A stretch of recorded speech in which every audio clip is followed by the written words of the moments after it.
ఇప్పుడు బాగా ట్రెండ్ అవుతున్న న్యూస్ ఏంటంటే అండి, షమీమ్ అనే ఒక మహిళతో వివేకానంద రెడ్డి గారికి రెండో వివాహం అయింది.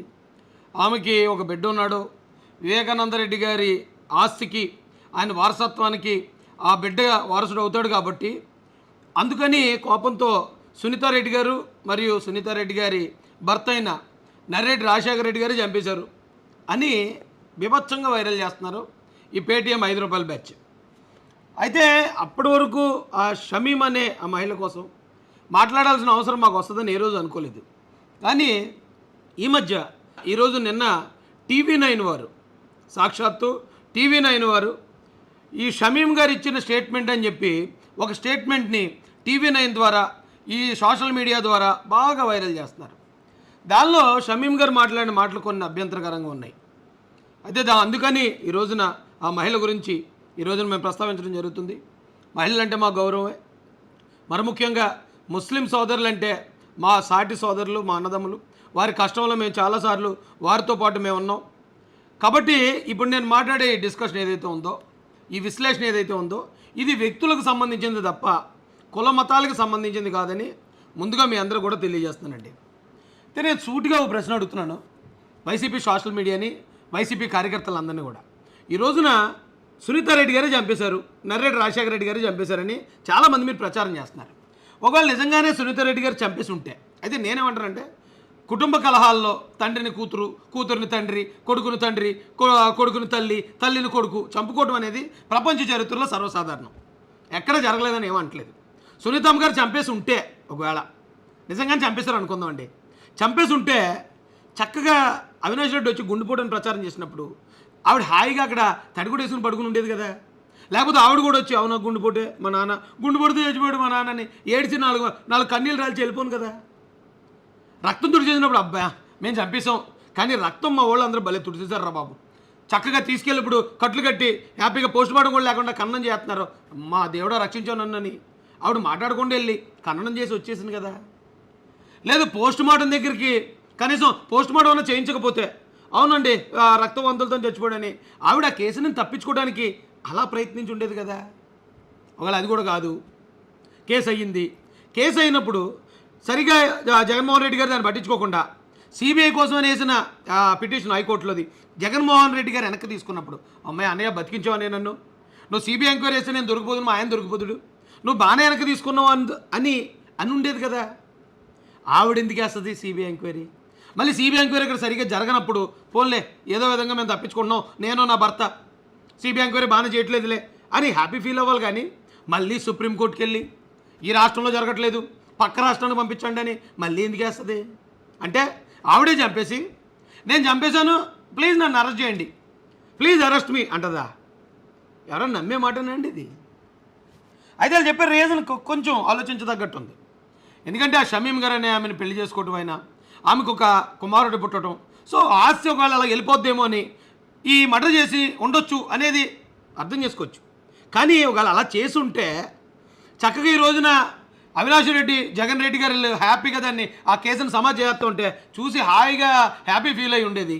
వీళ్ళిద్దరికీ థ్యాంక్స్ చెప్పి ఉండేది, చాలా థ్యాంక్స్ అన్నయ్య, నేను చేసిన నేరాన్ని మీరు అందరూ కప్పుపుచ్చుతున్నారు, మా నాన్న అంటే మాకు చాలా కసి, వేరే పెళ్లి చేసుకున్నాడు, వేరే పెళ్లి చేసుకోవడమే కాదు మళ్ళీ కొడుకుని కన్నాడు, అలాంటి భలే చచ్చిపోయాడు, అలాంటి చావే ఉండాలి అని హ్యాపీగా ఉండాల్సింది పోయి, నిజంగా తండ్రి మీద ద్వేషం ఉంటే ఆ తండ్రి చావు వెనక అసలు ఎవరున్నారు అని ఎన్ని బెదిరింపులు వచ్చినా, ఎన్ని ప్రలోభాలు వచ్చినా, సాక్షాత్తు ఒక ముఖ్యమంత్రి ఏం చేస్తావు దీంతో, మహా అయితే అవినాష్ రెడ్డి బీజేపీలో చేరతాడు, 11 ఉన్నాయి 12వ అవుతుంది, ఏం పేగలుగుతావు నువ్వు అని బెదిరించినా నిలబడిందంటే ఆవిడ హంతకురాలే, అలా ఆయన హంతకుడా? కానీ చెప్పడానికి అన్నం తినేవాడు ఎవడైనా మాట మాట్లాడగలమా? అన్నం తినేవాడు ఎవడైనా, కడుపు గడ్డి తినేవాడు తప్ప అన్నం తినేవాడు ఎవడో మాట్లాడలేరు. ఎందుకంటే నేరస్తులు అంటే కేసును తప్పుదో పట్టించడం ప్రయత్నిస్తారు, అది అసలు హత్యే కాదని ప్రయత్నించడానికి, అది గుండెపోటు అని చెప్పడానికి, రక్తం కడిగే సాక్ష్యాలు లేకుండా చేసేయడానికి, తీసుకెళ్ళి ఖననం చేసేందుకు చేస్తారు. కానీ సునీతారెడ్డి గారిలాగా మళ్ళీ అవన్నీ తోడి లేదు పోస్ట్ మార్టం చేయాల్సిందే అని పోస్ట్ మార్టం చేయించి అది హత్యానికి కనుక్కున్న తర్వాత దానికి సంబంధించి ఎవరెవరు ఇంట్లోకి వెళ్ళారు, ఏం చేశారని, ఒకవేళ అప్పుడు జగన్మోహన్ రెడ్డి వీళ్ళు చెప్పిన మాటలు నమ్మి ప్రతిపక్షాల వాళ్ళే చంపుంటారేమో అని చంద్రబాబు నాయుడు గారి మీద ఆవిడ తిరగబడి, చంద్రబాబు నాయుడు గారు, ఆదినారాయణ రెడ్డి గారు, బీటెక్ రావు గారు చంపించుంటారని ఆవిడ స్టేట్మెంట్లు ఇచ్చి చివరికి కొన్ని రోజుల తర్వాత వాస్తవం తెలుసుకుని అరే వాళ్ళు ఎవరికి సంబంధం లేదు మొత్తం అందరూ ఎక్కడే ఉన్నారని చెప్పి ఆవిడ వాస్తవాలు తెలుసుకుని ఒంటరి పోరాటం ఆవిడ కేసులో టు బీ ఫ్రాంక్ నేను చెప్తున్నానండి, ఈ కేసు కనుక ఆవిడ కాంప్రమైజ్ అయితే ఆవిడకి ఒక 1000 నుంచి 2000 కోట్లు ఇవ్వడానికి కూడా వెనకాడరు. 1000 నుంచి 2000 కోట్లు ఈజీగా వస్తాయి ఆవిడకి. ఆ కోట్లు 1000 కోట్లు కూడా వద్దనుకుని ఆవిడ్ని ఆ పిల్లలను కూడా చంపేసే పరిస్థితి ఉంటుందని బెదిరింపులు వచ్చాయట. అవసరమైతే నేను నా పిల్లలు చచ్చిపోయానా పర్వాలేదు, నా తండ్రిని ఎవరు చంపారో నాకు తెలిసి తీరాలని చెప్పి తిరుగుతుంటే చంపేసిన ఆవిడైతే వాళ్ళు తిరుగుతుందా? మళ్ళీ మనమాట అడుగుతున్నానండి, ఆవిడ తిరుగుతుంది అలాగా? ఎంతంటే వీళ్ళ అబద్ధాలకు అంతులేదు. జగన్ బ్రో అబద్ధాలకి, అవినాష్ రెడ్డి అబద్ధాలకి అంతే లేదు. దాంట్లో ఇప్పుడు మళ్ళీ కొత్త అబద్ధం ఇంకోటి ఏడు క్రియేట్ చేస్తున్నారు. షేక్ షమీం గారు ఇప్పుడు తెరపైకి వచ్చారు. ఆవిడ స్టేట్మెంట్ తెరపైకి వచ్చింది. మా TV9 వారు ఏమన్నారో దాన్ని బట్టి చూపిస్తాను రండి మీకు. ఒకసారి చూడండి. వివేక ఆస్తిపై సునీత భర్త రాజశేఖర రెడ్డి కన్నేశారు షమీం గారు. పదవిపై శివప్రకాష్కు కాంక్ష ఉండేది షమీం గారు. అన్యాయంగా వివేక చెక్ పవర్ తొలగించారు అదే షమీం గారు. షహన్షా పేరుపై 4 ఎకరాలు కొందామని వివేక అనుకున్నారు, కానీ దాన్ని శివప్రకాష్ రెడ్డి ఆపేశారు. ఇవన్నీ నిజాలు అయి ఉండొచ్చు, 200% నేను కూడా ఒప్పుకుంటాను. అయితే ఫస్ట్ పాయింట్కి వచ్చి చూద్దాం. వివేక ఆస్తిపై సునీత భర్త రాజశేఖర్ కన్నేశారు అన్నారు. రాజశేఖర్ కన్నేయటం ఏంటి? రాజశేఖర రెడ్డి గారు ఏమన్నా పక్కోడు ఆస్తి మీద కన్నేశాడా?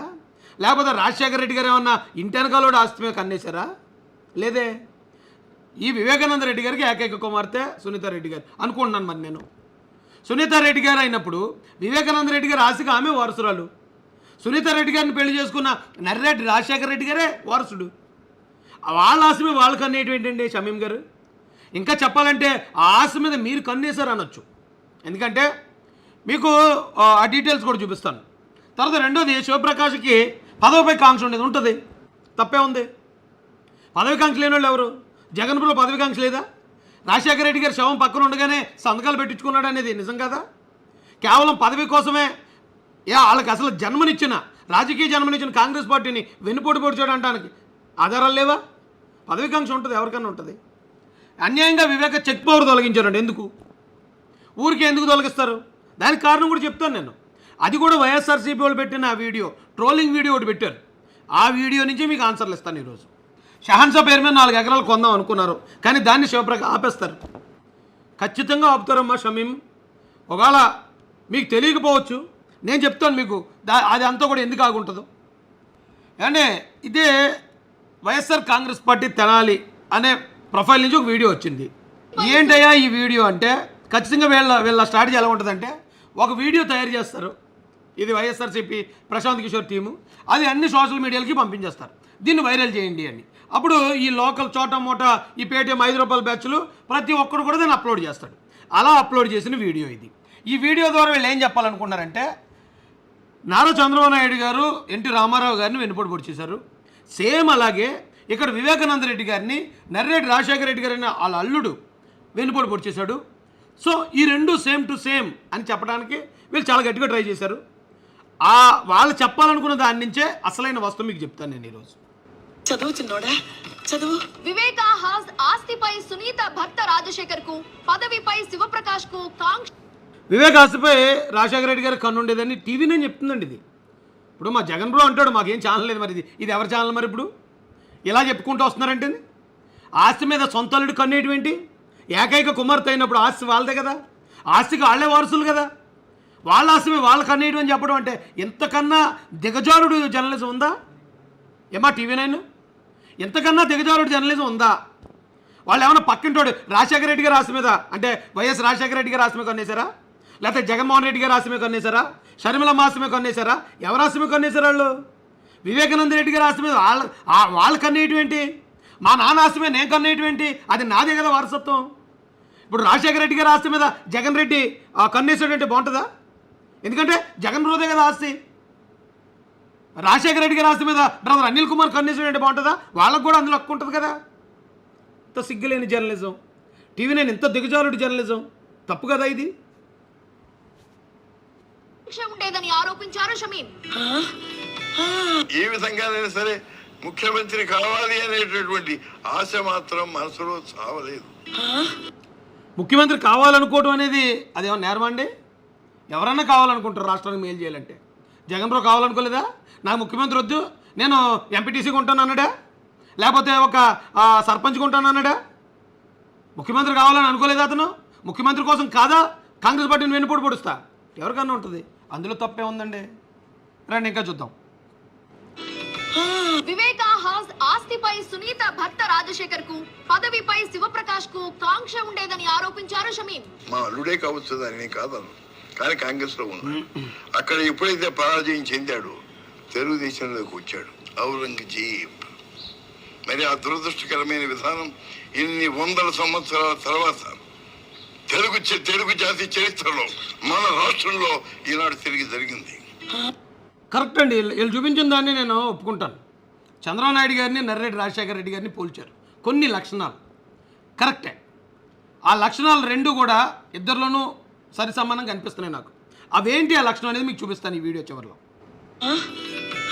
వివేకాను సొంత కుటుంబ సభ్యులే దూరం పెట్టారని, అన్యాయంగా వివేక చెక్ పవర్ తొలగించారంటూ సిబిఐకి ఇచ్చిన స్టేట్మెంట్ లో స్పష్టం చేశారు షమీం. ముఖ్యమంత్రి లాక్కోవడం ఒకటే కాకుండా ఆయన బ్యాంక్ అకౌంట్ కూడా లాక్కోవడం. ఎన్టీ రామారావు గారు అన్యాయంగా వివేక చెక్ పవర్ తొలగించారంటూ సిబిఐకి ఇచ్చిన స్టేట్మెంట్ లో స్పష్టం చేశారు షమీం. బ్యాంక్ అకౌంట్ తీసేసుకునేటప్పటికి అతనికి తట్టుకోలేకపోయాడు. ఎన్టీఆర్ అల్లుడే వివేక అల్లుళ్ళ మళ్ళీ పుట్టాడురా. నిజమే ఇది. ఎలా నిజం అంటే ఇప్పుడు వీళ్ళు పోల్చిన పోలిక వాళ్ళకే తెలియకుండా లక్ష్మీపార్వతి గారిని షమీం గారిని సేమ్ వీళ్ళిద్దరూ ఈక్వల్ అని పోల్చేశారండి. అంతే కదా మరి. ఇప్పుడు ఎన్టీఆర్ గారు అల్లుడు నారా చంద్రబాబు నాయుడు గారు అయినప్పుడు వివేక గారు అల్లుడు నర్రెడ్డి రాజశేఖర రెడ్డి గారిని ఇద్దరిని సేమ్ అని పోల్చారంటే దాని అర్థం అక్కడ ఎన్టీఆర్ గారి జీవితంలోకి అక్రమంగా ప్రవేశించిన లక్ష్మీపార్వతి గారు ఎలాగో ఇక్కడ వివేకానంద రెడ్డి గారి జీవితంలోకి అక్రమంగా ప్రవేశించిన షమీం గారు అలాగని ఇగో సాక్షాత్తు వైఎస్ఆర్సీపీ తెనాలి వాళ్ళే చెప్తున్నారు. Lakshmi Parvathi is equal to Shamim, Shamim is equal to Lakshmi Parvathi. మరి తప్పే కదండి అది. ఇప్పుడు ఏమంటున్నారు, పదవిపై కన్నేశారు, ఆస్తి మీద కన్నేశారు అంటున్నారు. ఆస్తి వాళ్ళదే. ఏదైతే ఎన్టీఆర్ గారు ఆస్తి ఉందో ఎన్టీఆర్ గారు ఆస్తి వాళ్ళ కొడుకులకి కూతురులదే. వాళ్ళ ఆస్తి మీద వాళ్ళు ప్రత్యేకంగా కన్నేయటం కాదండి.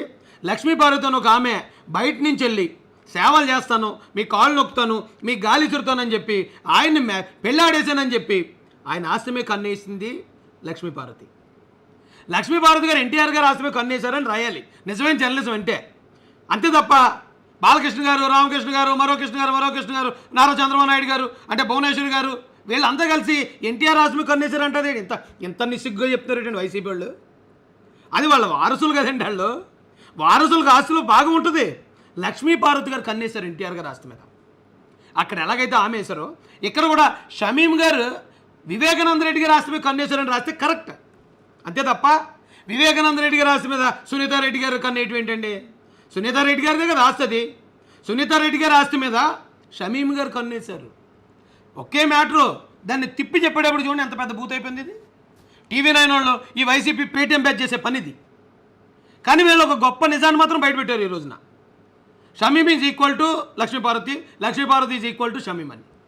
అయితే నేను ఎందుకంటే నిజమే వీళ్ళిద్దరిలో నేను ఎవరిని అవమానించాలని కాదు, కానీ వీళ్ళు చెప్పినట్టు చంద్రబాబు నాయుడు గారిలో నర్రెడ్డి రాజశేఖర రెడ్డి గారిలో లక్షణాలు ఒకటి కాదండి.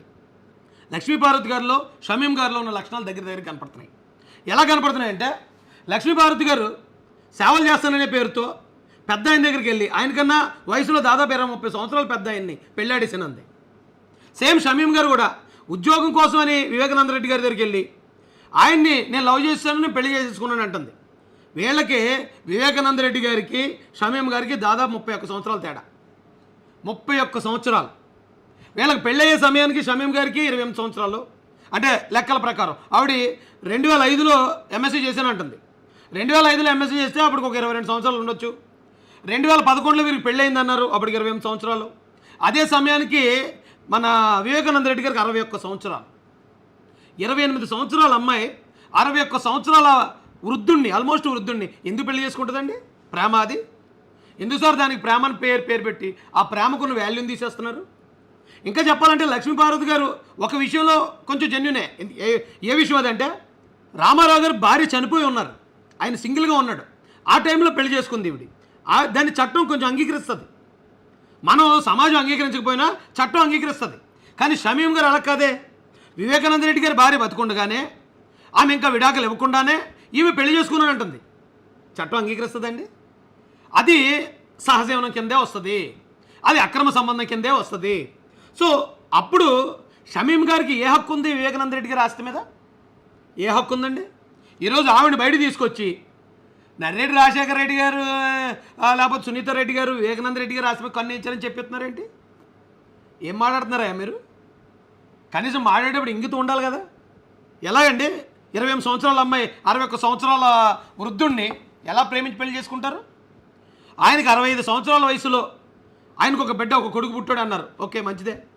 2015లోనూ 16లోనూ పుట్టాను అన్నారు. ఈయన 2019లో చంపారు ఈయన్ని. 4 సంవత్సరాలు అప్పుడు ఆ కుర్రోడికి.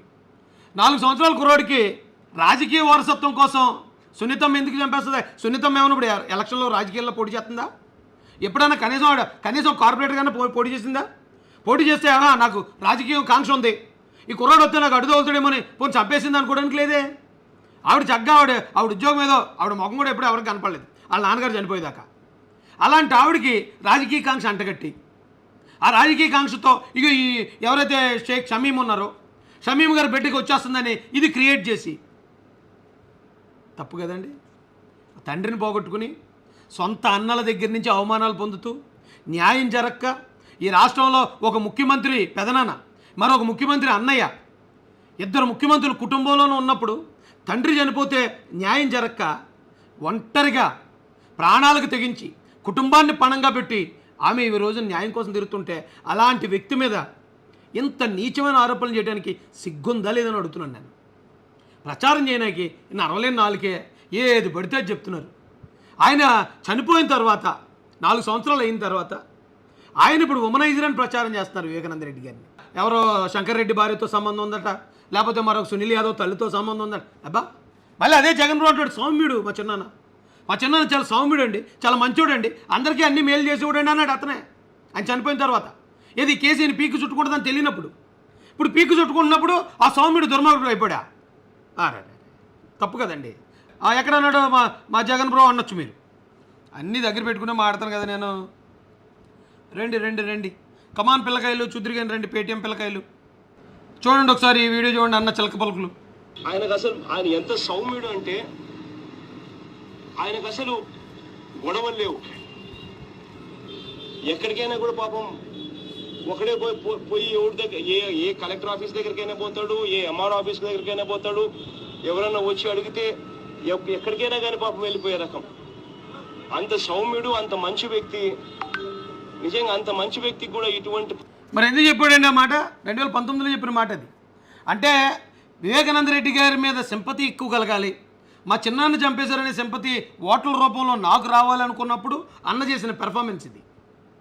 అంత సౌమ్యుడు. మరి ఉమనైజర్ అయితే నిజంగా అరే లేదా అందరూ ఆడవాళ్ళని లైంగికంగా వేధిస్తాడు అని అలా చెప్పాలి కదా, లేదా నోరు మూసుకున్న నూరుకోవాలి కదా.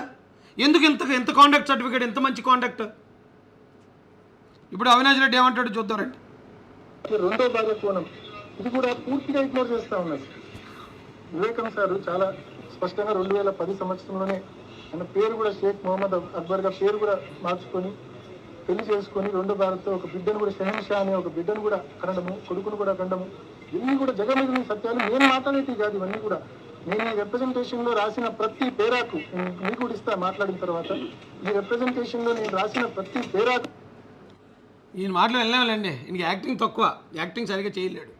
మా జగన్ బ్రో చేసినట్టు అబద్ధాన్ని కూడా నిజంలా చెప్పే ఆ టాక్టిక్స్ అవినాష్ రెడ్డి దగ్గర లేదు. సో అప్పుడు సౌమ్యుడు, ఇప్పుడు ఉమనైజర్ అయిపోయాడు, ఇప్పుడు నరకాసురుడు అయిపోయాడు. తప్పు కదండి. ఎంత దారుణంగానా చేయొచ్చు, కానీ ఇంత దారుణంగా చేయడం అనేది తప్పు అధ్యక్ష. అయితే ఇప్పుడు నేను చెప్పిన దీన్ని బట్టి మరి సునీతమ్మ గారు అలాగే వివేకానంద రెడ్డి గారిని చంపేసి ఉంటారా? మీకు అనిపిస్తుంది అలాగా? ఇప్పుడు నేను చెప్పిన ఈ షమీం గారి విషయాన్ని బట్టి నిజంగానే రెండో భార్య కొడుకు గురించి సునీతమ్మ గారు చంపేశారని మీరు భావిస్తే ఎస్ అని పెట్టండి, లేదా నో అని పెట్టండి. ఆవిడ చంపలేదు, సునీతమ్మ చంపలేదు అని పెట్టండి, నో. సునీతమ్మ చంపేసిందని భావిస్తే ఎస్ అని పెట్టండి. ఆ మహిళ మీద ఆ ఒంటరి అమ్మ, ఆవిడ ఒంటరి మహిళ, ఒంటరిగా ఒక రాజ్యాన్ని ఢీకొన్నది. ఓ రాజ్యాన్ని ఢీకొట్టి న్యాయం చేయించుకునే ఆ ధీరవనితని ఆవిడ ధైర్యాన్ని ఎలాగైనా సన్నగిల్లింపజేయాలి, ఆవిడని ఎలాగైనా ఇరికించాలని ఆవిడ బతులాడారు. వదిలేమ్మా సునీతమ్మ, ఏముండదమ్మా, ఇందులో ఏముంది, పోయినోడు వస్తాడా, ఇగో నీకు ఇంత డబ్బులు ఇస్తాం, బతులాడారు, ఒప్పుకోలేదు. నిన్ను నీ పిల్లలు కూడా చంపేస్తాం బెదిరించారు, ఒప్పుకోలేదు. నువ్వు ఎలాగా చేస్తావు చూస్తామా, ఆడ బీజేపీలు జాయిన్ అయిపోతాడు, లేకపోతే ఇంకోటి జరుగుతుంది, ఏం పీకలేవు నువ్వు అన్నారు. అయినా కానీ ఆవిడ ఒప్పుకోలేదు. అంత స్థిరంగా నిలబడింది. వేల కోట్ల రూపాయలు ఇచ్చి ఉండేవారు ఆవిడ కానీ కాంప్రమైజ్ అయ్యి ఉంటే. కాంప్రమైజ్ అవ్వకుండా ఈ రోజున న్యాయం జరిగే విధంగా ఇక్కడ దాకా ఆవిడ పోరాడితే, ఇన్ని చెప్పాం మనం ఒప్పుకోలేదు, సో ఈ కేసు ఆవిడ మీదే తిప్పేయండి రా, ఆవిడని బొక్కలేం. నిజంగా సిబిఐ కనుక ఎంటర్ అవ్వకుండా స్టేట్ పోలీసే కనుక ఎంక్వైరీ చేస్తుంటే ఈ పార్టీకి సునీత గారిని, నర్రెడ్డి రాజశేఖర రెడ్డి గారిని జైల్లో పెట్టేసి ఉండేరు, ఖచ్చితంగా జైల్లో పెట్టేద్దరు. ఎందుకంటే పైనుంచి మా జగన్ బ్రో ఇన్స్ట్రక్షన్ ఎలాగ ఉంటుంది, లేని కొత్త సాక్ష్యాలు క్రియేట్ చేస్తారు, వాళ్ళు లోపలేసేద్దరు. మంచో చెడ్డో సిబిఐ చేతిలోకి వెళ్ళడం, సిబిఐ దగ్గర నుంచి ఇప్పుడు ఈడీ కూడా వస్తున్నారట.